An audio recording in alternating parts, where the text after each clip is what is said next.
আমরা আশা করব অন্তর্বর্তীকালীন সরকার অতি দ্রুত তারা ন্যূনতম সংস্কারগুলো করে, অর্থাৎ যেগুলো নির্বাচনের জন্য প্রয়োজন তারা নির্বাচনের ঘোষণা দেবেন।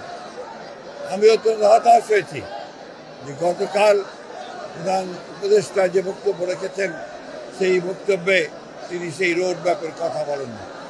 আমরা হতাশ হয়েছি যে তার বক্তব্যের মধ্যে তিনি স্বাধীনতার ঘোষক শহীদ প্রেসিডেন্ট জিয়া রহমান বীর মুক্তিযোদ্ধা বীর উত্তমের নাম একবার উচ্চারণ করেন, অথচ এটাই ছিল ইতিহাস। আমরা আবারও চাই না আওয়ামী লীগ যে ইতিহাস বিকৃত করেছে এখন আবার সেই ইতিহাস বিকৃত হোক। প্রকৃত সত্যকে উদ্ঘাটিত করে জনগণের যে আকাঙ্ক্ষা একটি গণতান্ত্রিক সরকার, সেই গণতান্ত্রিক সরকারে যত দ্রুত ফিরে যাওয়া যাবে আমাদের সমস্যাগুলো ততই সমাধান হবে বলে আমরা বিশ্বাস করি। এটা অত্যন্ত অস্পষ্ট কথা। ডিসেম্বর থেকে জুন 6 মাস, সুতরাং এটা কোনো রোড ম্যাপ দেওয়া হয়নি।